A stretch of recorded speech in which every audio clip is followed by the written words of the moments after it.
2014 में मोदी सरकार के सत्ता में आने के बाद से अब तक ज्यादातर मामलों में जुबानी जमा खर्च ज्यादा हुआ है और धरातल पर काम में यह सरकार फिसड्डी ही साबित हुई है।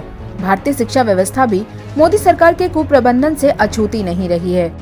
2014-15 में शिक्षा पर केंद्रीय बजट की कुल राशि का 6.15% खर्च करने का प्रावधान था। 2018-19 आते आते यह घटकर 3.48% ही रह गया। इसको भी अंत में 85,010 करोड़ रुपए से कम कर 83,625.86 करोड़ रुपए कर दिया गया। मोदी सरकार ने 2019-20 में शिक्षा के लिए प्रावधान घटाकर सिर्फ 3.4% ही कर दिया। इस राशि में से भी स्कूली शिक्षा के लिए सिर्फ 56,536 करोड़ रखे गए थे और वित्त मंत्रालय इसमें भी लगभग 3,000 करोड़ काटने की ओर अग्रसर है।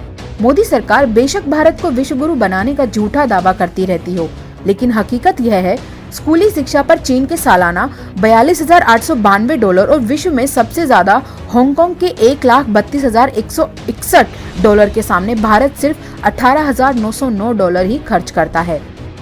मोदी सरकार के शिक्षा बचत के बजट में कटौती का असर स्कूलों और कॉलेजों द्वारा अपनी फीस में बेतहाशा बढ़ोतरी के रूप में सामने आता है, जिससे पहले से महंगी शिक्षा गरीबों और पिछड़ों से और भी दूर हो जाती है। ऊपर से मोदी सरकार ने एमफिल और पीएचडी के छात्रों को दी जाने वाली छात्रवृत्ति भी अचानक बंद कर दी।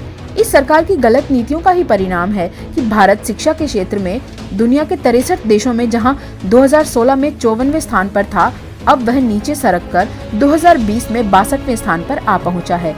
नई शिक्षा नीति के नाम पर मोदी सरकार भले ही अपना ढोल बजाती हो, लेकिन बिना राय मशवरा, बहस विमर्श और पारदर्शिता के मोदी सरकार की नई शिक्षा नीति का बिना उचित बजटीय प्रावधानों और बिना डिजिटल आधारभूत संरचना के औंधे मुंह गिरना तय है। कोरोना काल में इस डिजिटल विभाजन की परिणति पूरा देश स्कूलों द्वारा ऑनलाइन शिक्षा पद्धति के गांव देहात में व्यापक रूप से फेल होने के रूप में देख चुका है। मोदी जी अपनी गलतियों को सुधारिए, पढ़ेगा इंडिया तभी तो आगे बढ़ेगा इंडिया।